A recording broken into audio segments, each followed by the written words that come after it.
চকবাজারের চুড়িহাটটা এখন ধ্বংসস্তূপ। উদ্ধারকৃত ৬৭ লাশের মধ্যে ৪০ জন শনাক্ত, নিখোঁজ অনেকে। গাড়ি দুটো হঠাৎ দেখি ভাস্ট হওয়া শুরু করছে, তারপর যে আর ভাস্ট হওয়া শুরু হয়েছে, আর থামেই নাই ভাস্ট। আমরা এখনো খুঁজে পাইনি, কেন আসছে এখানে যত বডি আছে দেখছি, যেগুলো পরিচয় শনাক্ত করা যাচ্ছে না, তার ওই যে ডিএনএ নমুনা প্রোফাইলিংয়ের মাধ্যমে ডিএনএ নমুনা সংগ্রহ করে এই কাজে সহযোগিতা। নাম্বার অনুযায়ী তাদেরকে আমরা আইডেন্টিফিকেশন এবং তাদের পোস্টমর্টেম করব। পুরো এলাকায় নেই গ্যাস, পানি, বিদ্যুৎ, চরম দুর্ভোগে মানুষ।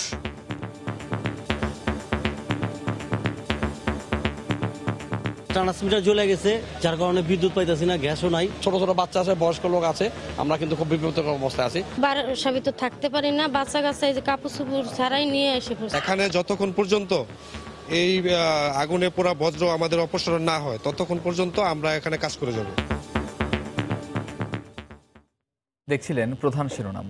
রাতের সময় সঙ্গে আছি আমি কামরুজ্জামান মামুন এবং আমি সজল মিত্র রিচার্ড। এবার অন্যান্য শীর্ষ সংবাদ। চকবাজারের ঘটনা থেকে শিক্ষা নিয়ে ভবিষ্যতে সতর্ক থাকবে সরকার, বললেন ওবায়দুল কাদের। কেমিক্যাল কারখানা সরাতে সময়ের প্রয়োজন, দাবি স্বরাষ্ট্রমন্ত্রীর। সরকারের অব্যবস্থাপনার কারণেই প্রাণ হারাচ্ছে মানুষ, ক্ষমতায় টিকে থাকায় লক্ষ্য, অগ্নিকাণ্ডের প্রতিক্রিয়ায় মির্জা ফখরুল। দুর্ঘটনার দায় সিটি কর্পোরেশন সহ নীতি নির্ধারণী সব সংস্থার, বলছেন বিশ্লেষকরা। রোধের উপায় জানা অথচ নেই কার্যকর ব্যবস্থা। এবং চকবাজারে নিহতদের পরিবার ও আহতদের সহযোগিতার আশ্বাস প্রধানমন্ত্রীর। হাইকোর্টের বিচারকদের বাংলায় রায় দেওয়ার আহ্বান, সারা দেশে ফুলেল শ্রদ্ধায় শহীদদের স্মরণ।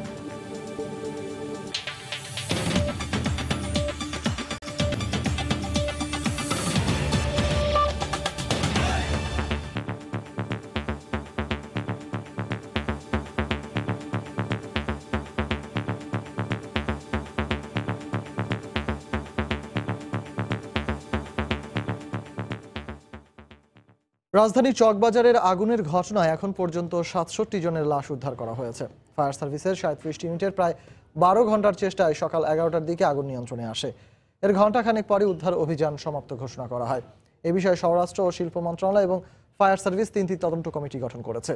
এ ঘটনায় শোক জানিয়েছেন রাষ্ট্রপতি ও প্রধানমন্ত্রী। রক্তমাখা ছাই, পুড়ে যাওয়া যানবাহনের ধ্বংসাবশেষ আর কালিমাখা ভবন দেখে মনে হতে পারে যুদ্ধ বিধ্বস্ত কোনো এলাকার চিত্র। পুরান ঢাকার চকবাজারের চুড়িহাট্টার হাল এখন ঠিক এমনই। আগুনের লেলিহান শিখা কেবল প্রাণী কেড়ে নেয়নি, নিঃশেষ করে দিয়েছে বেঁচে থাকার শেষ অবলম্বনটুকুও। এখন তো আমরা তো বাসায় তো থাকতে পারি না, বাচ্চা কাচ্চা এই যে কাপড় চোপড় ছাড়াই নিয়ে এসে পড়ছে। এখানে একটা মুদি দোকান ছিল, ফার্মেসি ছিল, এটা প্লাস্টিকের দোকান ছিল, তারপর উপরে অনেক কারখানা ছিল। আমাদের সাথে ঘুরতে পারতাম, আমরা তো এখানে এখন নাও থাকতে পারতাম। বুধবার রাত আনুমানিক 10টার দিকে চুড়িহাট্টা মসজিদের গলি ও তার আশপাশের এলাকা হঠাৎ করেই কেঁপে ওঠে বিকট শব্দে। কিছু বুঝে ওঠার আগেই দ্রুত ছড়িয়ে পড়ে আগুন। পুড়তে থাকে দোকানপাট, বসত বাড়ি। রেহাই পায়নি সরু রাস্তায় জট পাকিয়ে থাকা যানবাহনগুলোও। দুটা গাড়িতে মনে হয় সংঘর্ষ হয়েছে বা কিছুই হয়েছে, কিন্তু গাড়ি দুটো হঠাৎ দেখি ভাস্ট হওয়া শুরু করছে, তারপরে আমরা সবাই দৌড় মারছি এখান থেকে। তারপর যে আর ভাস্ট হওয়া শুরু হয়েছে, আর থামেই নাই ভাস্ট। ডান পাশে ছিল কেমিক্যালের দোকান, এই দোকান থেকে আগুনটা আরো বেশি ছড়ায়। প্রচুর জ্যাম ছিল, আমার গাড়ি ব্রেক করেছিল। হঠাৎ এমন বিকট শব্দ আইলো, আর মনে করেন এখানে আগুন জ্বলে গেল। বিভিন্ন দাহ্য পদার্থ থাকায় আগুনের ভয়াবহতা বাড়তে থাকে দ্রুতই। ফায়ার সার্ভিসের ৩৭টি ইউনিটের সাথে আগুন নিয়ন্ত্রণে যোগ দেয় বিমান বাহিনীর 2টি হেলিকপ্টার। এরপর বেলা 11টার দিকে বশমানে আগুন। এর ঘণ্টাখানিক পরেই আসে উদ্ধার কাজ সমাপ্তির ঘোষণা। উদ্ধার কাজ এবং আগুন নিয়ন্ত্রণের কাজের সমাপ্তি ঘোষণা করা হচ্ছে, কিন্তু সেই সাথে সাথে ফায়ার ব্রিগেড এবং সিভিল ডিফেন্সের 3টি টিম এটা মনিটরিংয়ের আওতায় রাখবার জন্য 3টি টিম এখানে কাজ করবে। এই পর্যন্ত ৬৭ জন লাশের আমরা খবর পেয়েছি এবং ঢাকা মেডিকেলের ফরেনসিক বিভাগ এই পর্যন্ত ৩৭ জনের লাশ শনাক্ত করতে পেরেছে। এখনো থেমে থেমে মাথাচাড়া দিচ্ছে আগুনের শিখা। বাড়ছে কেবল ধ্বংসের খতিয়ান। ক্ষতির সঠিক হিসেব অবশ্য এখনো মেলেনি অনেক ক্ষতিগ্রস্তের খোঁজও। গভীর শোক ও সমবেদনা, নিহতের পরিবার ও আহতদের ক্ষতিপূরণ, তদন্ত কমিটি গঠন ও রিপোর্ট প্রদান। প্রতিবছর এই দিনে দোয়া মাহফিল ও বিদেহী আত্মার মাগফিরাত কামনা। ভুক্তভোগী সাধারণ মানুষের প্রশ্ন, আর কতদিন চলবে এমন প্রহসন? একে নিছকই দুর্ঘটনা নাকি হত্যাকাণ্ড? রাশেদ বাপ্পি, সময় সংবাদ, ঢাকা। পুরান ঢাকার চকবাজার এলাকায় এখন ভুতুড়ে পরিবেশ বিরাজ করছে। বন্ধ রয়েছে গ্যাস, বিদ্যুৎ, কোথাও কোথাও ওয়াসার পানি সরবরাহ বন্ধ রয়েছে। এতে চরম দুর্ভোগে পড়েছেন চকবাজার সহ আশপাশের এলাকার মানুষ। ঝুঁকিপূর্ণ হওয়ায় অনেক বাসিন্দা আত্মীয় স্বজনের বাড়িতে আশ্রয় নিয়েছেন। এদিকে ধ্বংসস্তূপ সরানোর কাজ শুরু করেছে ঢাকা দক্ষিণ সিটি কর্পোরেশন। এক কর্মকর্তা জানান, যতক্ষণ পর্যন্ত বর্জ্য অপসারণ না হয় ততক্ষণ পর্যন্ত কাজ চালিয়ে যাবেন তারা। ধ্বংসাবশেষ সরাতে একটি প্লেডু, 6টি ড্রামকার ও 30 জন পরিচ্ছন্নতা কর্মী কাজ করছেন বলেও জানান তিনি।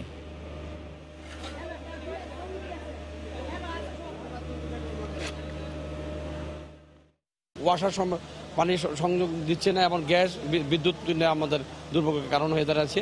এবং ছোট ছোট বাচ্চা আছে, বয়স্ক লোক আছে, আমরা কিন্তু খুব বিপদের অবস্থায় আছি। বাচ্চা আছে, বাচ্চাদের খাওয়া দাওয়া করতে হবে, বড়রা যেমন বাঁচতে পারবে, বাচ্চাদের তো আর কিছু করার নেই। সবাই জন্য মানে যার যা বাসা নিয়ে সব চলে গেছে। এখন আমার বাসার লোক সব দিয়ে আসলাম আমি। ট্রান্সমিটার জ্বলে গেছে, যার কারণে বিদ্যুৎ পাইতেছি না, গ্যাসও নাই। এই আগুনে পোড়া বজ্র আমাদের অপসারণ না হয় ততক্ষণ পর্যন্ত আমরা এখানে কাজ করে যাব।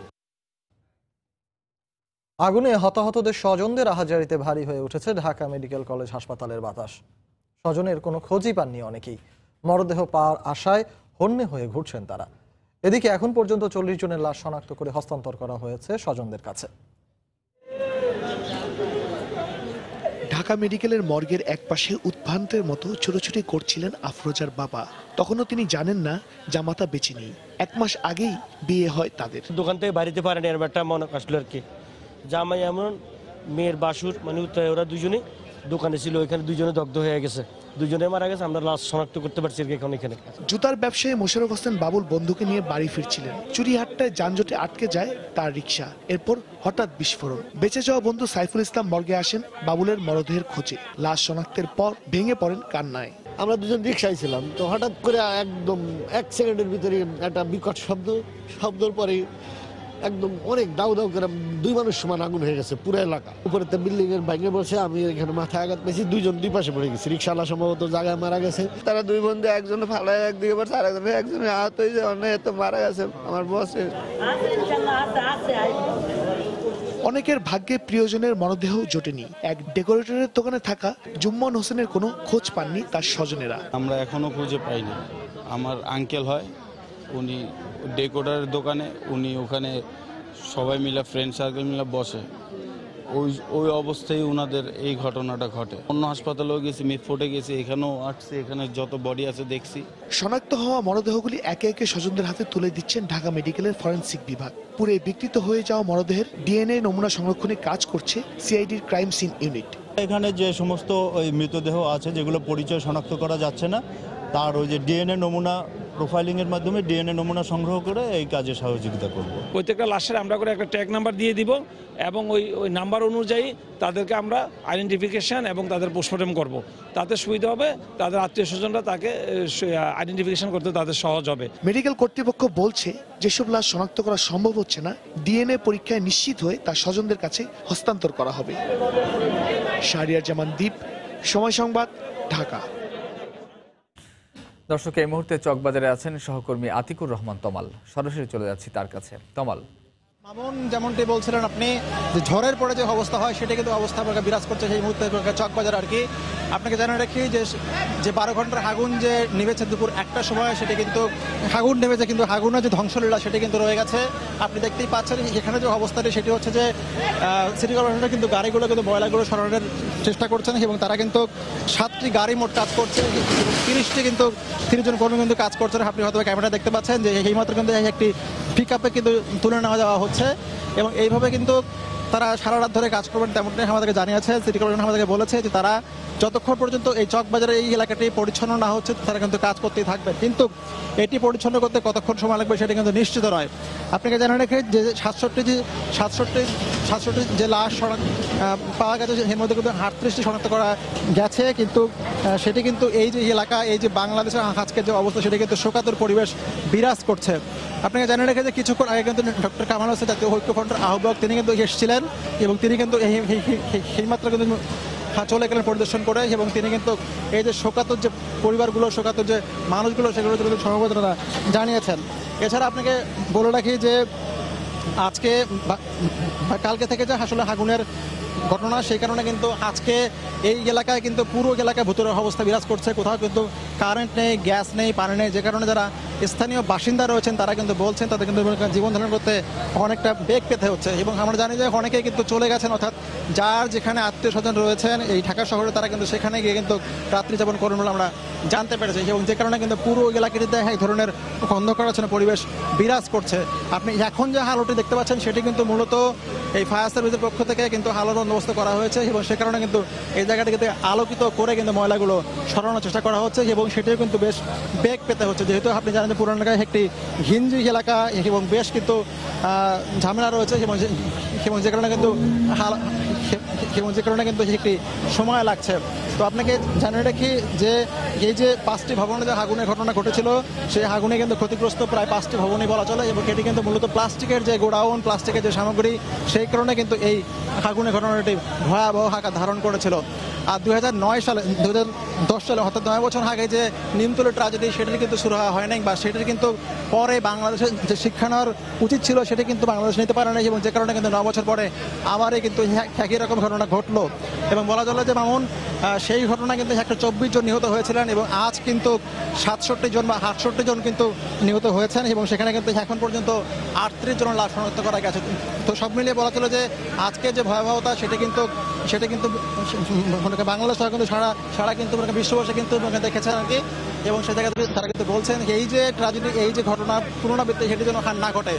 তো সেই কারণে তারা কিন্তু আবেদন করেছেন এবং তারা কিন্তু নিবেদন করেছেন। তো এই ছিল আমার কাছে সবশেষ খবর। মামুন। দর্শক, চকবাজারে ঘটে যাওয়া ভয়াবহ অগ্নিকাণ্ডের পর এখন শুরু হয়েছে ধ্বংসস্তূপ সরানোর কাজ। আমাদের সঙ্গে যোগ দিয়েছিলেন সহকর্মী আতিকুর রহমান তমা, জানাচ্ছিলেন সেখানকার সবশেষ পরিস্থিতি। যাচ্ছি পরের সংবাদে। সড়ক পরিবহন ও সেতুমন্ত্রী ওবায়দুল কাদের বলেছেন, গতরাতের দুর্ঘটনা থেকে শিক্ষা নিয়ে সরকার ভবিষ্যতে সতর্ক থাকবে। এ ঘটনায় ক্ষতিগ্রস্তদের সহায়তা দেওয়া হবে বলেও জানান তিনি।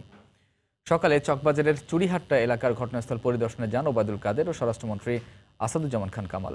এ সময় স্বরাষ্ট্রমন্ত্রী বলেন, পুরান ঢাকা থেকে কেমিক্যাল কারখানা সরিয়ে নিতে আরও সময় প্রয়োজন। পুরানো ঢাকার যে চিত্র, এখানকার চলাচল, ঘরবাড়ির যে চিত্র, এখানে দ্রুত কোনো ব্যবস্থা নেওয়া খুবই কঠিন ব্যাপার। তারপরেও সরকার কিন্তু কোনো প্রকার লেথার্জি, আলস্যের পরিচয় দেয়নি, ব্যবস্থা তখনও নিয়েছে। এবার আমরা এ ঘটনা থেকে আবারও শিখলাম যাতে এ ধরনের ঘটনার পুনরাবৃত্তি রোধে ভবিষ্যতে প্রয়োজনীয় পদক্ষেপ নেওয়া যায়, সেই ব্যাপারে আমরা সতর্ক থাকব। রাস্তার অবস্থা আসার সময় দেখেছেন কিভাবে দালান কোঠাগুলি হয়ে গিয়েছে। তো এইগুলিকে কোনো একটা কিছু সিস্টেমে আনতে হলে এটা যথেষ্ট সময়ের প্রয়োজন। আপনারা জানেন যে নিমতলির ঘটনার পরে আমরা বলেছিলাম আপনাদের কেমিক্যাল ইন্ডাস্ট্রিগুলি সরিয়ে নেন, তখন আমরা দেখেছি সরিয়ে নিয়েছে, আবার এগুলি আসছে। আমাদের মেয়র মহোদয় এটার জন্য কাজ করছেন এবং তিনি এইখানে কোনো কেমিক্যাল ইন্ডাস্ট্রির পারমিশন দিচ্ছেন না। সরকারের অব্যবস্থাপনার কারণেই মানুষ প্রাণ হারাচ্ছে বলে মন্তব্য করেছেন বিএনপি মহাসচিব মির্জা ফখরুল ইসলাম আলমগীর। রাষ্ট্রকে ভালোভাবে পরিচালনার কোনো ইচ্ছে ক্ষমতাসীনদের নেই উল্লেখ করে তিনি আরও বলেন, শুধুমাত্র ক্ষমতায় টিকে থাকাই তাদের মূল লক্ষ্য। আজিমপুর কবরস্থানে ভাষা শহীদদের সমাধিতে শ্রদ্ধা জানানো শেষে চকবাজারের আগুনের ঘটনার প্রতিক্রিয়ায় তিনি একথা বলেন। এই সরকারের ব্যর্থতা তো সর্বক্ষেত্রে আছে, এবং এই ক্ষেত্রে মানুষের জীবন রক্ষা করার ক্ষেত্রে বেশি আছে। আজকে সব জায়গাতেই দেখা যাচ্ছে মানুষ জীবন হারাচ্ছে এই সরকারের আপনার দায়িত্ব জ্ঞানহীনতার জন্যে এবং তাদের অব্যবস্থার কারণে। কারণ রাষ্ট্রকে সুচারুরূপে পরিচালনা করার কোনো ইচ্ছে তো তাদের নেই। তাদের মূল লক্ষ্য হচ্ছে ক্ষমতায় যে কোনোভাবেই টিকে থাকা। দুর্ভাগ্যজনকভাবে যে অগ্নিকাণ্ড সংঘটিত হয়েছে সেই অগ্নিকাণ্ডে যারা নিহত হয়েছেন তাদের প্রতি গভীর শোক জানাচ্ছি। খুব শিগগিরই পুরান ঢাকা কেমিক্যাল মুক্ত করতে কাজ শুরু হবে বলে জানিয়েছেন পুলিশ মহাপরিদর্শক জাবেদ পাটোয়ারি। বিকেলে বার্ন ইউনিটে আহতদের দেখতে গিয়ে সাংবাদিকদের একথা বলেন তিনি বলেন, কেমিক্যাল সরাতে সংশ্লিষ্ট সংস্থাগুলোকে সহায়তা করবে পুলিশ। ডিএমসিএইচ মর্গে এখানে আছে 67টা ডেড বডি, এখানে আছে 67টা মরদেহ এখানে আছে।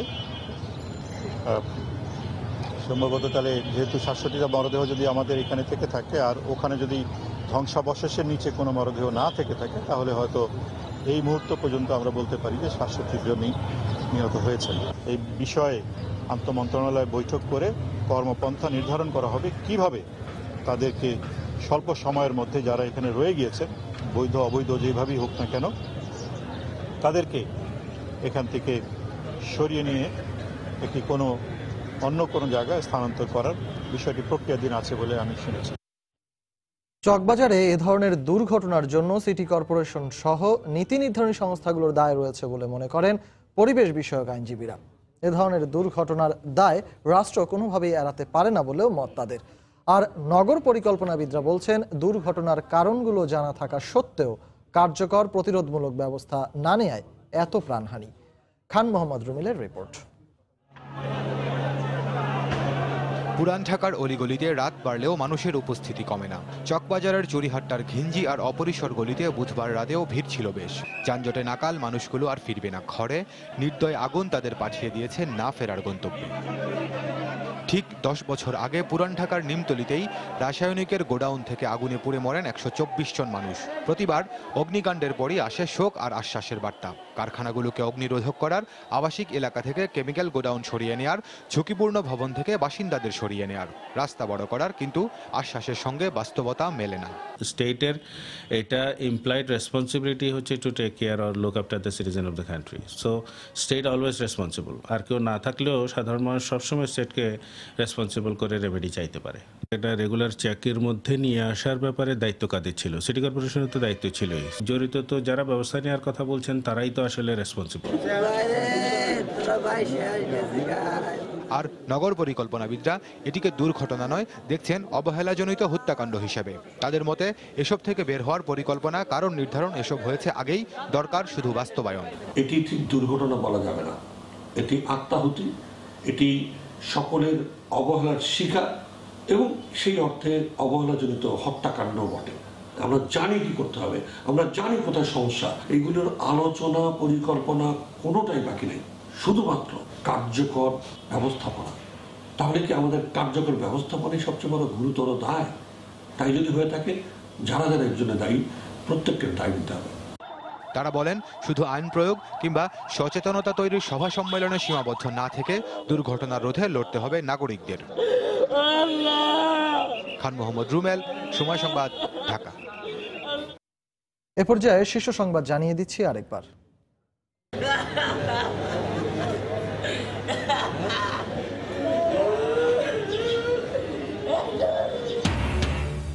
চকবাজারের চুরিহাট্টা এখন ধ্বংসস্তূপ। উদ্ধারকৃত 67 মরদেহের 40টি শনাক্ত, স্বজনের কাছে হস্তান্তর, নিখোঁজ অনেকে। চকবাজারের ঘটনা থেকে শিক্ষা নিয়ে ভবিষ্যতে সতর্ক থাকবে সরকার, বললেন ওবায়দুল কাদের। কেমিক্যাল কারখানা সরাতে সময়ের প্রয়োজন, দাবি স্বরাষ্ট্রমন্ত্রীর। সরকারের অব্যবস্থাপনার কারণেই প্রাণ হারাচ্ছে মানুষ, ক্ষমতায় টিকে থাকায় লক্ষ্য, অগ্নিকাণ্ডের প্রতিক্রিয়ায় মির্জা ফখরুল। দুর্ঘটনার দায় সিটি কর্পোরেশন সহ সব নীতি নির্ধারণী সংস্থার, বলছেন বিশ্লেষকরা। রোধের উপায় জানা, অথচ নেই কার্যকর ব্যবস্থা। এবং চকবাজারে নিহতদের পরিবার ও আহতদের সহযোগিতার আশ্বাস প্রধানমন্ত্রীর। হাইকোর্টের বিচারকদের বাংলায় রায় দেওয়ার আহ্বান, সারা দেশে ফুলেল শ্রদ্ধায় শহীদদের স্মরণ। এই ছিল রাতের সময়। আপনার মোবাইলে সময় সংবাদ দেখতে ও সকল খবর পেতে ডাউনলোড করুন সময় অ্যাপ, আর সঙ্গে থাকুন সময়।